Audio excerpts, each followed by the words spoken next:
আমরা বর্তমান যেখানে বসবাস করছি এই জায়গাটিকে বলা হয় পৃথিবী, আর্থ, একটি গ্রহ।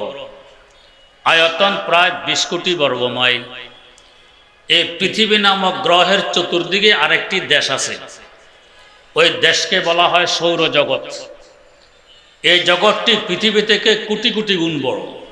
তো সৌরজগতের সাথে পৃথিবীকে তুলনা করলে একটি ধূলিকণাকে কোটি কোটি ভাগে ভাগ করলে এক ভাগ যেরকম উল্লেখযোগ্য কিছু হবে না, সৌরজগতের সামনে 20 কোটি বর্গমাইল আয়তন পৃথিবীও এরকম তুচ্ছ মনে হবে।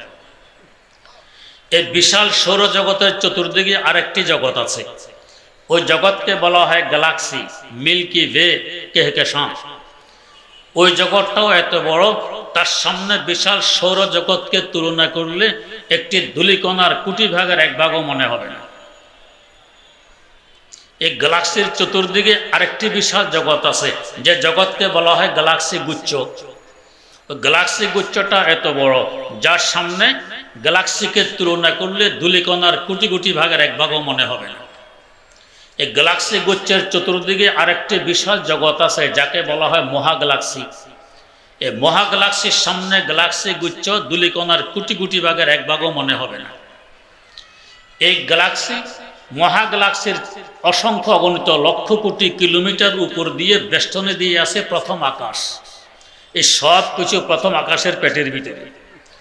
দারমি শরীফে হাদিস বর্ণিত, রাসূলুল্লাহ সাল্লাল্লাহু আলাইহি ওয়াসাল্লাম ইরশাদ ফরমান, আমাদের জমিন থেকে আকাশের দূরত্ব যেই পরিমাণ, আকাশটি মোটাও এই পরিমাণ। তার মানে জমিন থেকে আকাশের পেট যেই পরিমাণ দূরত্বে, আকাশের পিঠ এর থেকে দ্বিগুণ দূরত্বে। এরপরে আবার এই পরিমাণ জায়গা খালি, তারপর দ্বিতীয় আকাশ। এই প্রথম আকাশকে পেটের ভিতরে নিয়ে আসে ফুটবলের ন্যায়। দ্বিতীয় আকাশের সামনে প্রথম আকাশকে তুলনা করলে ধূলিকণার কোটি কোটি ভাগের এক ভাগও মনে হবে না। এই দ্বিতীয় আকাশের উপরে আবার এই পরিমাণ জায়গা ফাঁক দিয়ে তৃতীয় আকাশ, ওই আকাশটিও ফাঁকা পরিমাণ মোটা। এই 3 নম্বর আকাশটি 2 নম্বর আকাশকে পেটের ভিতরে নিয়ে আসে ফুটবলের ন্যায়। এভাবে চতুর্থ আকাশ, পঞ্চম আকাশ, ষষ্ঠ আকাশ, সপ্তম আকাশ। এই 7 নম্বর আকাশটি বাকি 6টি আকাশকে পেটের ভিতরে নিয়ে বেষ্টনে দিয়ে আছে। তাহলে আকাশটি কত বড় চিন্তা করুন। এই 7 নম্বর আকাশের অসংখ্য অগণিত লক্ষ কোটি কিলোমিটার উপরে সিদরাতুল মুনতাহা। এই সিদরাতুল মুনতাহা সব কিছুকে ফুটবলার নয় পেটের ভিতরে নিয়ে আছে। তাহলে সিদরাতুল মুনতাহাটি কত বড়। এই সিদরাতুল মুনতাহার অসংখ্য অগণিত লক্ষ কোটি কিলোমিটার উপর দিয়ে বেষ্টনে দিয়ে আছে আমার আপনার বাপের বাড়ি, আমাদের আদি বাসস্থান বেহেশত। এটা চতুর্দিকে বেষ্টনে দিয়ে আছে। তো সিদরাতুল মুনতাহাকে বেহেশতের সাথে তুলনা করলে ধূলিকণার কোটি কোটি ভাগের এক ভাগও মনে হবে না। বেহেশতই এত বড়। একটু আন্দাজ করার জন্য বলছি, হাকিমুল ইসলাম আল্লামা কারি তৈয়ব সাহেব রহমতুল্লাহ আলাইহি লেখেন, একদিন হযরত জিবরাইল আমিন আলাইহিস সালাম আল্লাহ পাকের কাছে দরখাস্ত পেশ করলেন যে আল্লাহ, মুমিন নেককার বান্দাদের জন্য বেহেশত তৈরি করে রেখেছেন, আপনার এই তৈরি করা বেহেশতটি একটু দেখতে মন চায়। আল্লাহ পাক অনুমতি দিলেন। হযরত জিবরাইল আমিন ঢুকলেন, বেহেশত দেখবেন। কিভাবে দেখতেছেন? এই বুড়ো মানুষের মতো লাঠিবট দিয়ে আস্তে আস্তে হেঁটে হেঁটে তিনি পাখা মেরে উঠতেছেন আর দেখতেছেন উড়ার গতিটা কেমন। বুখারী শরীফের ব্যাখ্যা গ্রন্থ ফজলুল বারিতে উল্লেখ আছে, একদিন জিবরাইল আমিন আলাইহিস সালামকে জিজ্ঞেস করা হয়, আপনার গতি কেমন, 1 ঘন্টায় কত কিলোমিটার যেতে পারে? তো তিনি জবাব দিলেন, আমার গতি কি বুঝবে, একটি ঘটনা বলছে, আন্দাজ করতে পারবে। কি ঘটনা? তো ঘটনা হলো, আল্লাহর পয়গম্বর হযরত ইউসুফ আলা নবিয়িনা ওয়া আলাইহিস সালাতু ওয়াস সালামকে তার ভাইয়েরা যখন কূপে ফেলে দেয়, তো আমি তখন ছিলাম সিদরাতুল মুনতাহায়। কত উপরে মনে আছে তো? তো ফেলে দেওয়ার পর আল্লাহ পাকের পক্ষ থেকে আদেশ আসলো, ও জিবরাইল, আমার পয়গম্বর ইউসুফকে তার ভাইয়েরা কূপে ফেলে দিয়েছে, তিনি পানিতে পৌঁছার আগে আগে তুমি গিয়ে তাকে তুলে ধরো। একজন মানুষকে কূপে ফেলে দিলে পানি পর্যন্ত পৌঁছতে অন্তত ঘন্টা 10 তো লাগার কথা। হযরত জিবরাইল আমিন আলাইহিস সালাম বলেন, ফেলে দেওয়ার পর আদেশ পেলাম, আমি সিদরাতুল মুনতাহায়।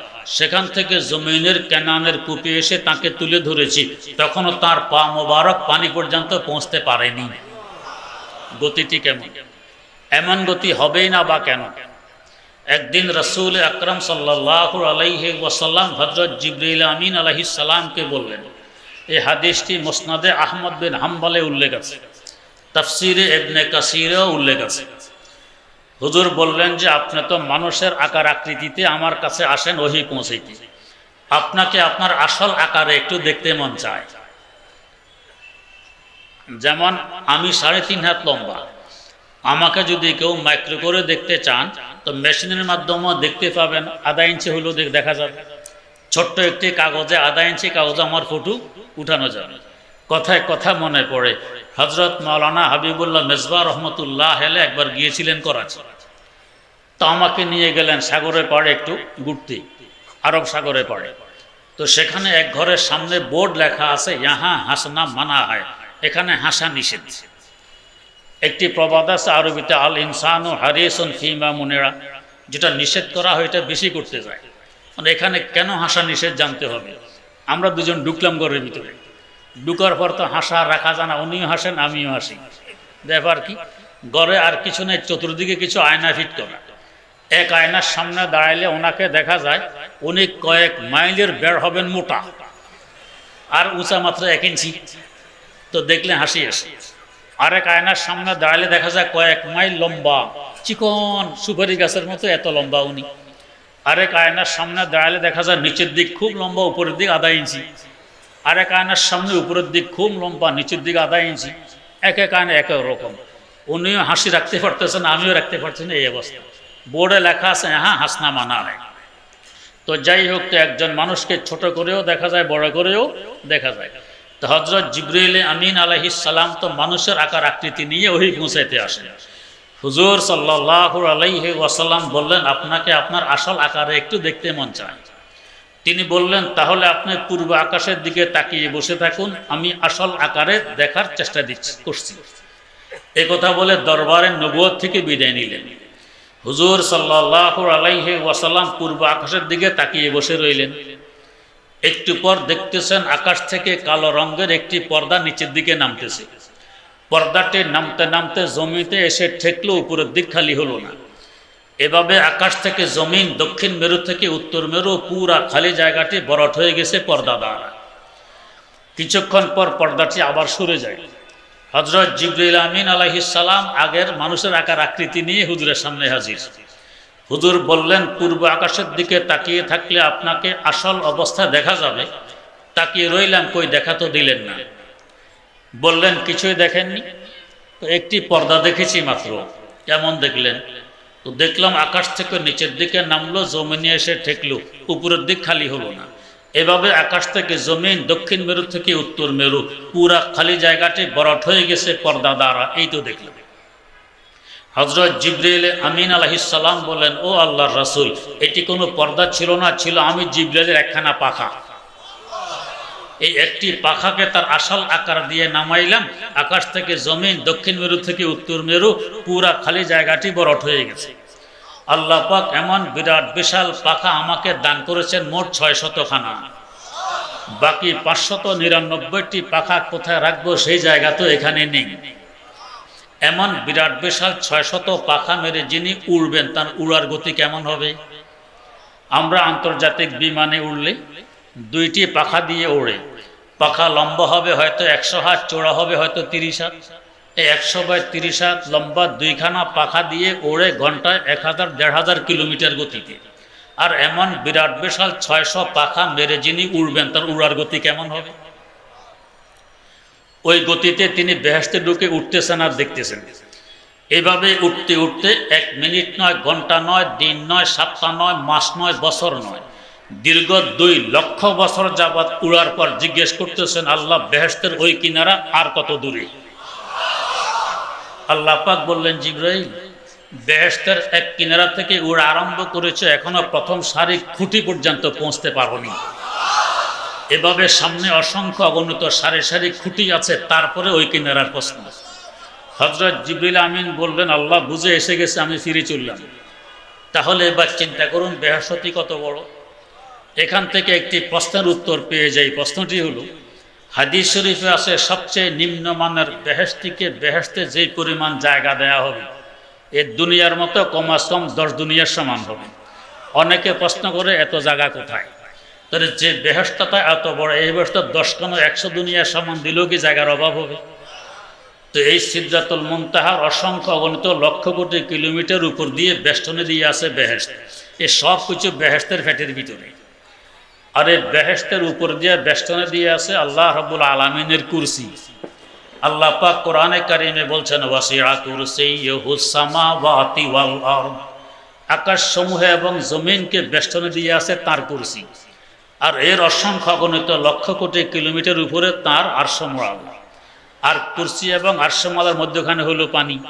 আল্লাহ রাব্বুল আলামিনের কুরসি পানির উপরে। আর পানি হলো রহমতের দৃশ্যমান সুরত। রহমত তো দেখা যায় না, এটাকে যদি দেখা যায় তো পানির মতো দেখা যায়। আর গজব তো দেখা যায় না, রাগ গোসা দেখা যায় না, এটাকে যদি সুরত দেওয়া হইতো তো আগুনের মতো দেখা যায়। তো গজবের দৃশ্যমান সুরত হলো আগুন, আর রহমতের দৃশ্যমান সুরত হলো পানি। তো রহমতের উপরে হলো আরশে মুআল্লা, তার উপর আবার রহমতের বেষ্টনী। হাদিস শরীফে আছে গালাবাত রহমতি গজবি, এটা আরশে মুআল্লার উপরে লেখা। তার মানে আরশে মুআল্লার নিচেও রহমত, উপরেও রহমত। আল্লাহ রাব্বুল আলামিন উপরেও রহমত রেখেছে, নিচেও রহমত রেখেছে। আবার আমরা যে সবকিছুর ভিতরে একবারে মধ্যখানে কেন্দ্রবিন্দুতে, এখানেও পাঠাইলেন রহমতুল্লিল আলামিন সাল্লাল্লাহু আলাইহি ওয়াসাল্লাম। নিচেও রহমত, উপরেও রহমত। এই রহমতের বেষ্টনীর ভিতরে আমরা, এই কারণেই তো আমাদের থাকা খাওয়ার ব্যবস্থা চলে এত নাফরমানির পরে। এই রহমত না থাকলে এক ফোঁটা পানি পান করার অধিকার আমাদের নেই। এমন কষ্ট দিয়ে নিজের মাতৃভূমিতে থাকতে দিল না এই মক্কার কাফের মুশরিকরা। রাসূল আকরাম সাল্লাল্লাহু আলাইহি ওয়াসাল্লাম এইভাবে 8 বছর কাটায় দিলেন মাতৃভূমি থেকে দূরে। মধ্যখানে আবার উমরা করতে আসতেছিলেন, মাতৃভূমির জিয়ারত হবে, উমরা করবেন। হুদায়বিয়া নামক স্থানে আসার পর তারা বাধা দেয়, আর মাত্র 21 কিলোমিটার অতিক্রম করলে মাতৃভূমির জিয়ারত হবে। এরা আসতে দিল না, বাধা সৃষ্টি করল। হুজুর 429 কিলোমিটার রাস্তা আবার অতিক্রম করে মদিনায় ফেরত যেতে বাধ্য হলেন। এভাবে 8 বছর পর আবার যখন আসলেন, সাথে 10,000 সাহাবায়ে কেরাম। মক্কার মুশরিকরা দেখলো আগে সংখ্যায় ওরা থাকতো কম, আমরা থাকতাম বেশি। এরপরও জয়যুক্ত হতো ওরা, পরাজিত হতাম আমরা। এখন তাদের সংখ্যা 10,000, আর এক রাওয়ায়াতে 12,000। তাদের সাথে যুদ্ধ করে কুলানো যাবে না, বাঁচতে হলে পালাইতে হয়। স্বল্প কিছু সংখ্যক কাফের মোকাবেলায় আসলো, 70 জন জাহান্নাম রাসিদ হইল, বাকিরা পলাইল। মক্কায়ে মুকাররমা এসে গেছে মুসলমানদের হাতে। বিজয় পতাকা উড়ানো হইল, মসজিদুর রায়া বলা হয় মক্কায়ে মুকাররমা থেকে একটু উত্তর দিকে। এই অবস্থা যদি আমাদের ঘটতো কি বলতাম? বিপ্লবী বন্ধুগণ, এই মক্কার কাফের মুশরিকের বাচ্চারা আমাদেরকে আমাদের মাতৃভূমিতে থাকতে দেয়নি। জুলুম অত্যাচারের স্টিম রোলার আমাদের উপরে চালাইছিল। অতএব যাকে যেখানে পাবে কচুকাটা করে ফেলবে। কিন্তু রহমতের নবী কি ভাষণ দিলেন? ও আমার সাহাবারা, খবরদার, কোন বৃদ্ধ এবং বৃদ্ধাকে হত্যা করা যাবে না। তারা মুরব্বী, তারা ইজ্জতের যোগ্য। কোনো অপ্রাপ্ত বয়স্ক ছেলে মেয়েকে হত্যা করা যাবে না, তারা মাসুম। কোন ল্যাংড়া লুলা আতুর অন্ধ কানা এদেরকে হত্যা করা যাবে না, এরা প্রতিবন্ধী। যারা আত্মসমর্পণ করবে এদেরকে হত্যা করা যাবে না। যারা বাইতুল্লাহ শরীফের গিলাফ জড়িয়ে ধরবে তাদেরকে হত্যা করা যাবে না। যারা আবু সুফিয়ানের ঘরে আশ্রয় নিবে তাদেরকে হত্যা করা যাবে না। শুধুমাত্র যারা তোমাদের বিরুদ্ধে তলোয়ার ধরবে তাদেরকে হত্যা করার অনুমতি আছে। বিজয়ের পর ক্ষমা ঘোষণা করে দিলেন যে কারো ব্যাপারে কোনো প্রতিশোধ নেওয়া হবে না। কেমন রহমতুল্লিল আলামিন। এখানে একটি ঘটনা উল্লেখ করা হয়, সত্য মিথ্যা আল্লাহ ভালো জানে, বুজুর্গদের মুখে শুনেছি তাই বলছি। মক্কা বিজয়ের পর বিকাল বেলায় হুজুর একটু হাঁটতেছেন, অবস্থা কার কেমন দেখতেছেন। এর মধ্যে দেখতেছেন একজন বুড়ি মাথায় একটি বোঝা নিয়ে দৌড় দেওয়ার চেষ্টা করছে। পিছন থেকে ডাক দিলেন, কেফে ইয়া উম্মি, ও মা একটু দাঁড়াও। কাকে মা বলে সম্বোধন করতেছে? একজন মুশরিক মহিলা, দ্বীনের দুশ্মন, রাসূলের দুশ্মন, আল্লাহর দুশ্মন, মুসলমানদের দুশ্মন। সম্বোধন কি? ও মা একটু দাঁড়াও। রহমতার কান্না, সিরতার কান্না। বুড়ি তাকায় দেখে অচেনা এক যুবক দাঁড়াইতে বলতেছে। দাঁড়ানোর সময় নেই। কেন সময় নেই? তাড়াহুড়া কিসের?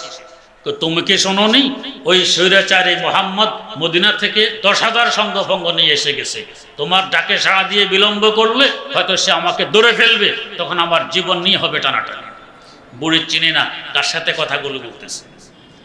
দো জাহানের বাদশাহ রহমতুল্লিল আলামিন সাল্লাল্লাহু আলাইহি ওয়াসাল্লাম বললেন, মা তুমি এমনি তো বিদ্যা মানুষ, গায়ে শক্তি নেই, বোঝা মাথা নিয়ে দৌড়তে তোমার তো কষ্ট হচ্ছে, মা তোমার বোঝাটি আমাকে দাও, আমি তোমার গন্তব্যে তোমাকে পৌঁছিয়ে দিয়ে আসি। বুড়িয়ে সুবর্ণ সুযোগ হাত থেকে যেতে দিল না, তার বোঝা দো জাহানের বাদশার সুপর্দ করে দেয়। দো জাহানের বাদশাহ তার বোঝা নিয়ে গন্তব্যে পৌঁছিয়ে দিলে বুড়ি বলে, আমার সদাতে এখানে আশ্রয় নিয়েছে, আমি নিরাপদ স্থানে পৌঁছে গেছি, এবার তুমি আমার বোঝা বুঝিয়ে দিয়ে বিদায় নিতে পারো।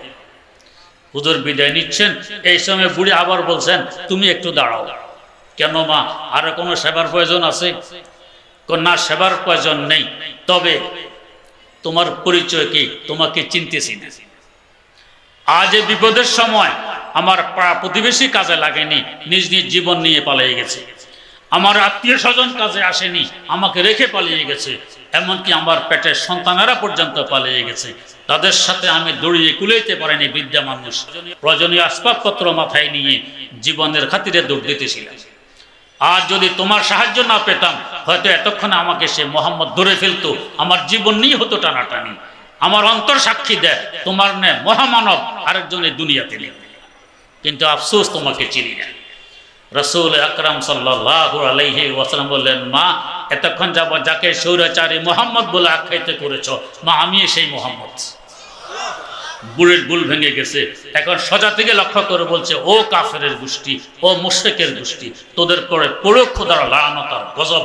এমন মহামানবের আনিত দিন তোদের পছন্দ হয়নি, এমন মহামানবের আনিত ধর্ম তোদের ভালো লাগেনি, তাকে তার মাতৃভূমিতে থাকতে দেওনি, তোদের উপরে পরোক্ষ দাব অভিশাপ।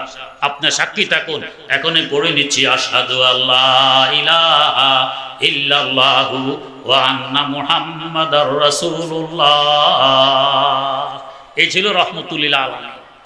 দুশ্মনের সাথে তার এমন ব্যবহার, আর দোস্তের সাথে ব্যবহার কেমন হবে? তেমনি ভাবে যারা বাস্তব অর্থে তার অনুসারী, তাদেরও এরকম নরম হওয়া উচিত।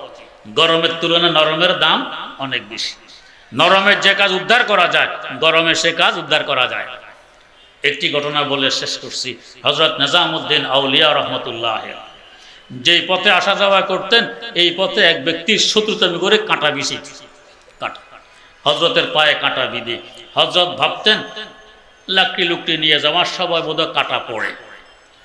একদিন এক ব্যক্তি এসে বলতেছে, হুজুর কাঁটা তো এভাবে পড়ে না, অমক ব্যক্তি শত্রুতামি করে আপনার রাস্তায় কাঁটা বিছায় যাতে আপনি কষ্ট পান। এই সংবাদ আমাদের কানে আসলে কি করতাম? এরা দৌড়ে আনো, কাঁটা বিছানো কাকে বলে একটু দেখাই দিস।